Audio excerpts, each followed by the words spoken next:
The Chinese woman walked through the desert. To save the outlaw who once spared her, she began walking before the sun cleared the low ridge, knowing that delay was more dangerous than distance. And the desert accepted her first steps without comment, the way it always did. The woman wrapped her scarf tighter against the morning chill, measuring her breath, counting strides the way she had learned to count bowls of rice when scarcity trained attention into habit.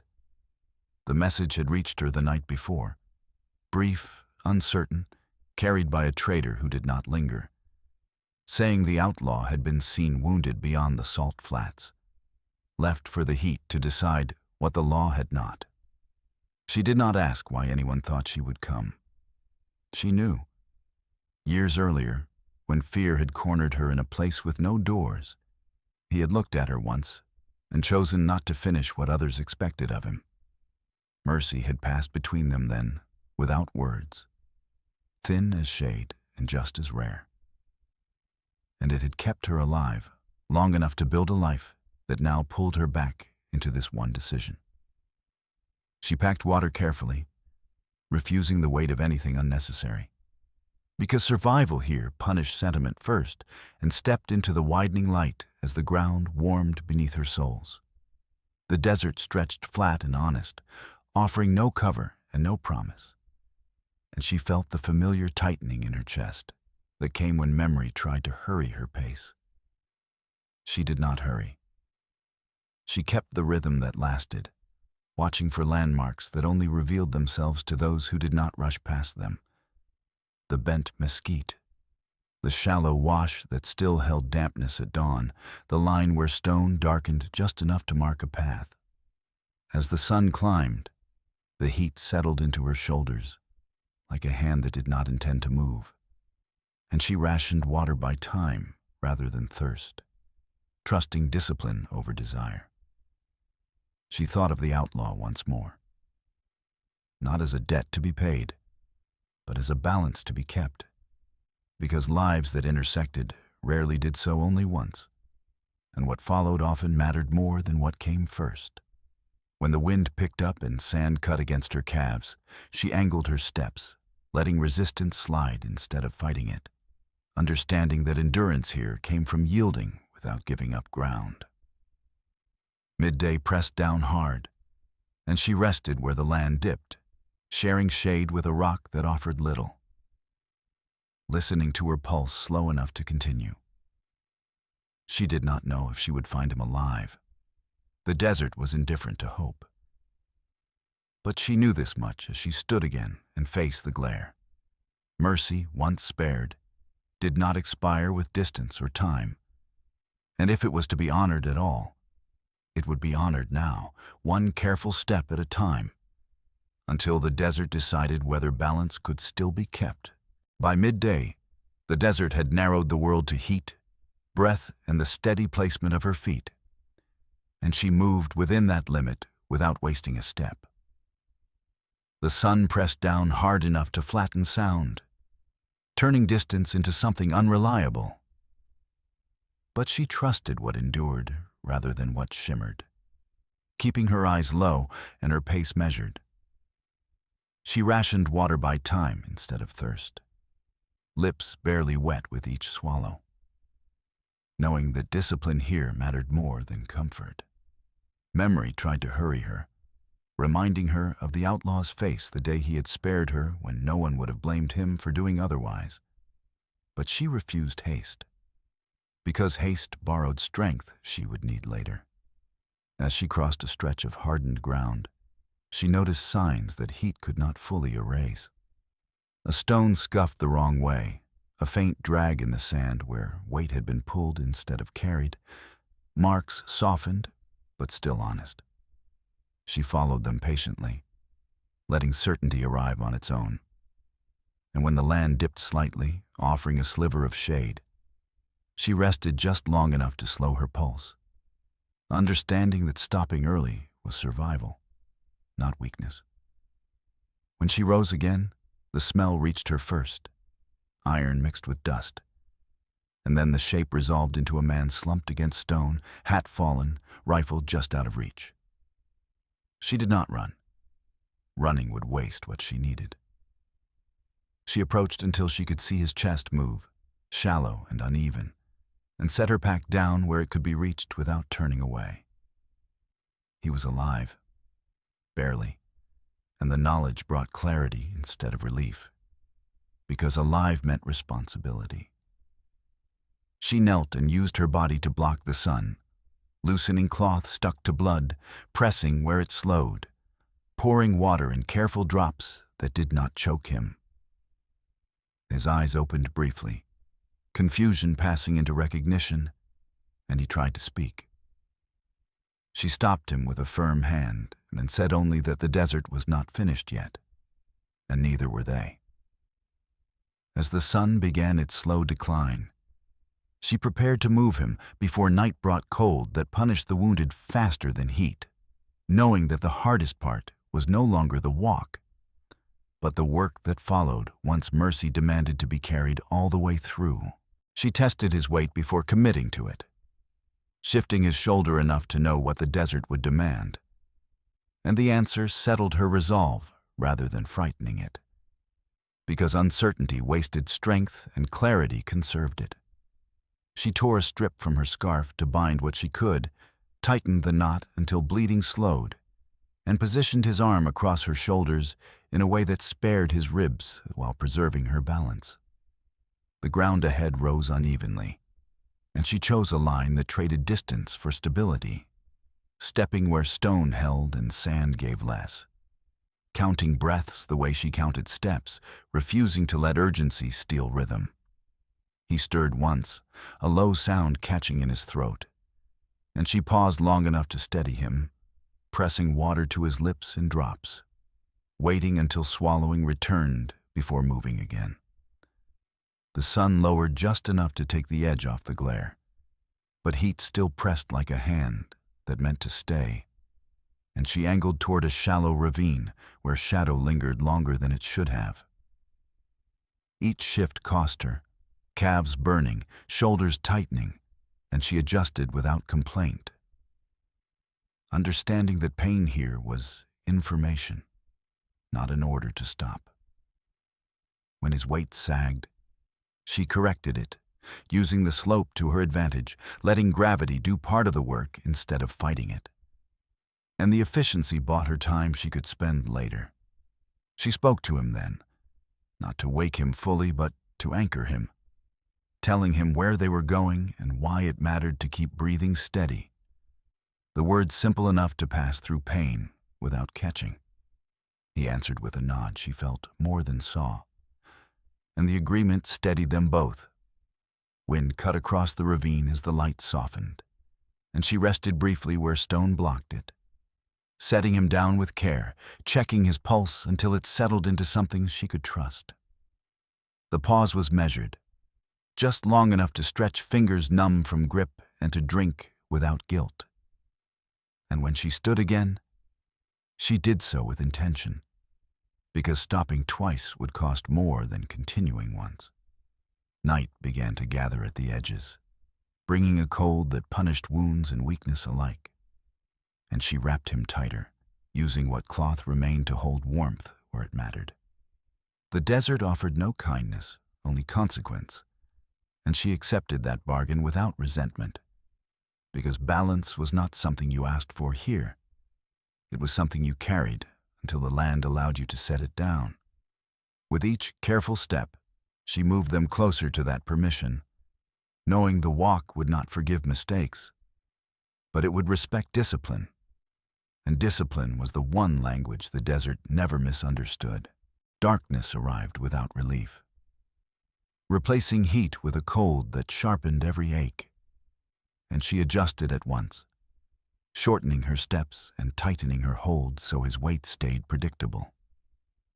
The desert changed character at night, honest in a harsher way, revealing edges and dips the sun had hidden, and she trusted touch more than sight, testing ground before committing to it. When his breathing faltered, she stopped immediately, not arguing with the land, pressing her ear to his chest until the rhythm steadied enough to move again. She chose the lee of a low ridge, where wind broke and sound carried less, setting him down with care and using her body to shield what warmth remained. The stars cut bright overhead, indifferent and precise, and she used them to orient herself, aligning their cold order with a map she carried in memory. She worked by feel, retightening bindings, checking for fresh blood, warming his hands between hers until color returned enough to matter. He woke once, eyes glassy with pain, and she told him plainly that stopping was not an option, that rest would come only when the ground allowed it, and the certainty calmed him more than comfort would have. When she lifted him again, she changed the carry, trading strain in her shoulders for steadier footing, because endurance favored balance over strength. The night stretched long, punctuated by pauses measured to the minute, each one earned and closed deliberately, and she learned the cost of every decision in muscle and breath. When a coyote called from far off, she did not answer it with fear, only with movement, keeping them within the narrow margin where sound did not invite trouble. Near dawn, frost silvered the stones, and she slowed further, protecting his chest from the cold with what cloth remained, accepting numb fingers as payment for keeping his core warm. The land rose gently at last, and she felt it before she saw it, the grade easing in a way that promised shelter beyond. She did not celebrate. Celebration wasted air. She focused instead on the last stretch, the one that punished impatience most, setting him down one final time to gather what strength remained. When she stood again, legs trembling but obedient, she carried him forward into the thinning dark, knowing that night had demanded precision and restraint, and that by meeting those demands without haste, she had kept them both within the only mercy the desert ever offered: the chance to continue. Light returned slowly, pale and cautious, and she took it as instruction rather than relief, because dawn here promised nothing except visibility. She rested only long enough to let her hands wake, then lifted him again, adjusting the carry so the strain moved from numb fingers to stronger muscle. Trading one ache for another, she could manage. The land ahead opened into a shallow basin where brush gathered sparingly, and she angled toward it, knowing that even thin cover could slow the wind and keep warmth from fleeing too quickly. He stirred as the light strengthened, breath rasping, and she paused to steady him, speaking his name once so he would anchor to sound instead of pain. The response was faint but present, enough to justify continuing, and she resumed with care, choosing steps that favored balance over speed. When the sun crested the ridge, heat followed without mercy, undoing the night's cold and demanding a new discipline. And she loosened cloth at his chest to keep him breathing freely while guarding the wound from glare. Water was nearly gone, and she measured the last sips by necessity rather than hope, saving what remained for the moment he could swallow without effort. She watched his color closely, adjusting pace whenever it faded, accepting that progress here would be uneven and exacting. At the basin's edge, she found a trickle where rock held moisture from the night, barely enough to wet her fingers, but enough to cool his lips and clean what the bindings had trapped. She did not linger. Lingering invited mistakes. She moved them into the brush, setting him down where shadow pooled longest, and worked methodically, checking pressure, retightening knots, warming his hands, counting breaths until the pattern steadied again. He tried to apologize, words breaking apart before they could land, and she stopped him with a shake of her head, because apology would turn this into debt, and she had not come to collect. When she lifted him once more, it was with a calm that surprised her, born of the knowledge that each correction had kept them alive this long. The basin rose toward a cut in the land that promised a track used by others, and she aimed for it without urgency, trusting the pace that had held through night and heat alike. Dawn did not finish the work. It only revealed it. And she carried that truth forward, step by careful step, until the desert's demand narrowed again to the same three things it always required: attention, restraint, and the will to continue.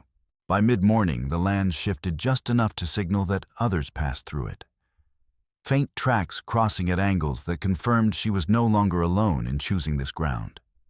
She followed them without trusting them completely, because paths here changed their minds often, and certainty still lived in her feet rather than her eyes. His weight felt different now, less dead pull and more cooperation, and she adjusted to it, letting his steps help when they could, correcting when they faltered. When he stumbled, she stopped at once, resetting balance before momentum could turn small errors into harm, and the discipline saved them both from panic. The heat returned in waves, pressing and receding, and she matched it with shade whenever the land offered even a narrow edge, resting only long enough to keep judgment sharp. He asked where they were going, voice thin but present, and she answered with landmarks instead of promises, telling him the next cut, the next rise, the next place to rest. Because distance measured in truth traveled better than hope.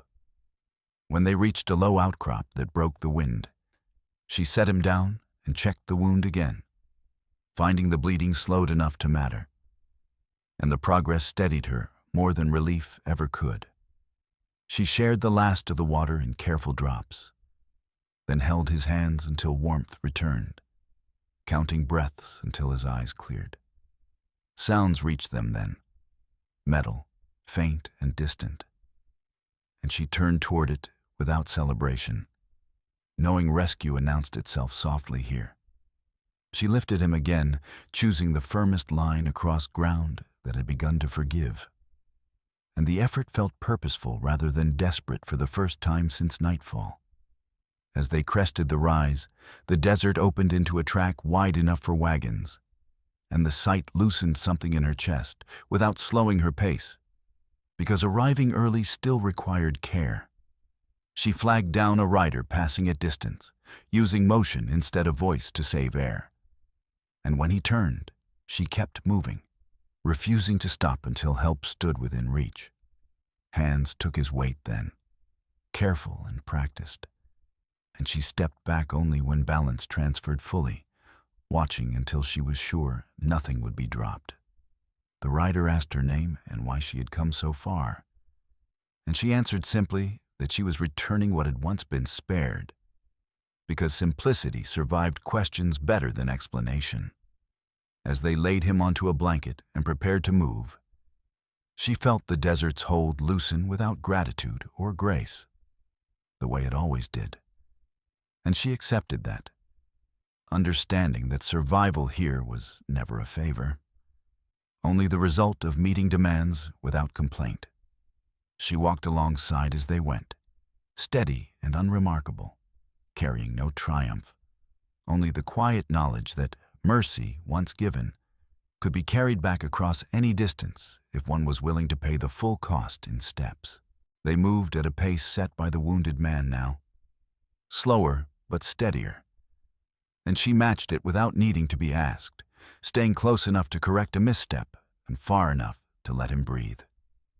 When the rider glanced back, surprised to see her still walking, she nodded once, signaling that distance had already been paid for and did not need to be counted again.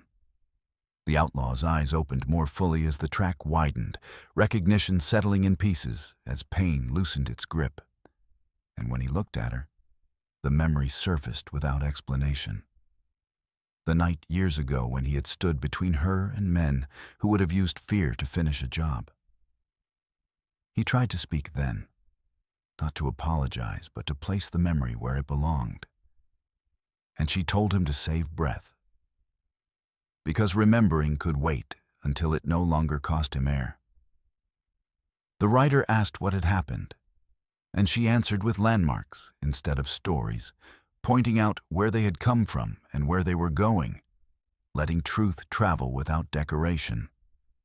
When they reached a stand of trees that offered shade without trapping wind, they stopped, and hands moved with purpose. Water measured, bindings checked, warmth restored where it mattered. The outlaw watched her work, not as a debt being repaid, but as a pattern being completed. And the understanding calmed him enough that his breathing smoothed. He said her name once, carefully, as if testing whether the desert had taken it from him. And when she answered, the sound anchored him more than any promise could have. She did not linger when the work was done. Lingering turned care into ceremony, and ceremony invited expectations she did not intend to carry. They moved again, the track firm beneath them now, the desert's voice quieter, its demands clearer. When a second rider appeared, drawn by motion and not alarm, the transfer was made cleanly, with no rush and no argument, and the outlaw's weight passed from her shoulders without drama. She stepped back, stretching fingers stiff with use, watching until she was certain the balance held.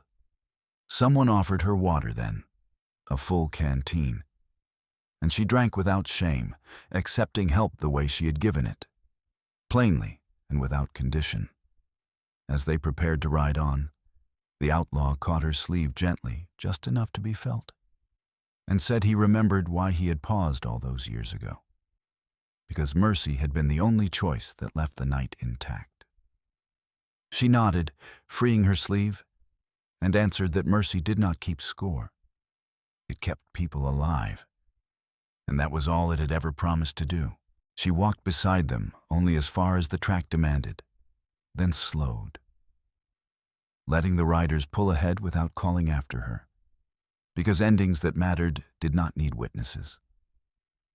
The desert widened again, quieter now, and she turned back the way she had come, checking her footing out of habit even though the ground no longer tested her the same way. Her body carried the work in small protests, tight calves, shoulders that remembered weight. But the protests were familiar and honest, and she welcomed them because they meant she had not borrowed strength she did not possess. She paused at a low rise and watched dust settle where the riders had passed, ensuring distance was real before continuing, the way she had learned to confirm safety without guessing. The memory of the outlaw's hand at her sleeve did not cling. It rested where it belonged, acknowledged and complete. She drank sparingly from the canteen she had been given, marking the level with her thumb, because discipline did not end when danger receded. As she walked, she noticed details the heat had once hidden. The angle of stone that held warmth, the faint green that promised a seasonal seep, the wind's direction shifting with the hour, and the noticing grounded her in a present that did not ask for explanation. When the sun climbed, she chose shade early, resting only long enough to keep judgment sharp, then moved again, trusting the pace that had carried her through worse. She thought of the night years ago when mercy had crossed a narrow space and changed her path. And she understood now that the change had not been a gift she carried forever, but a practice she returned to when it mattered. The desert accepted her steps without comment, indifferent as ever, and the indifference felt fair. By afternoon, she reached the edge of familiar ground, the land easing in ways that signaled home without announcing it. And she adjusted her course, setting herself up to arrive before dusk without rushing. She did not rehearse what she would say if asked where she had been. Truth would arrive intact if it was needed, and silence would suffice if it was not. When a breeze lifted, cooling the sweat at her neck, she slowed and let it pass, aware that care extended to herself now as well. She did not stay for praise because praise tried to finish things that were meant to continue, and she had learned to leave work open enough to live with afterward. As the day bent toward evening, she walked on, steady and unremarkable, carrying no banner and no debt, only the quiet knowledge that mercy, once chosen, could be practiced again without announcement, and that the desert, having been met on its terms, would allow her passage back the same way it always did, without apology and without keeping score. By the time the sun leaned west, she felt the weight of the journey settle into something steadier. No longer urgency, but completion, taking shape one step at a time. The desert behind her did not look different for what had passed across it, and she respected that, because places like this kept their truths without needing acknowledgement. She checked the canteen again and allowed herself a longer drink, trusting now that discipline had earned a small ease, and the water tasted cleaner for having been measured so carefully before. As she walked, she noticed how her breathing had changed, no longer counting for survival, but for rhythm. And the shift mattered because it marked the difference between being driven and choosing to continue. When she reached a ridge that overlooked the flats, she paused and turned once more, not to search for riders or signs, but to let the memory settle where it belonged. She did not wonder whether the outlaw would live. Wondering did not change outcomes, and she had already done what could be done. What mattered was that the balance had been kept, that mercy given once had been answered without delay when the cost was real. The thought carried no pride, only alignment, the quiet sense that actions and memory had met without canceling each other out. As the heat softened, she adjusted her scarf and followed a line that led toward familiar landmarks, her steps lighter for knowing the hardest choices were behind her. She passed a shallow wash where she had rested days before, and smiled faintly at how the place now felt ordinary again.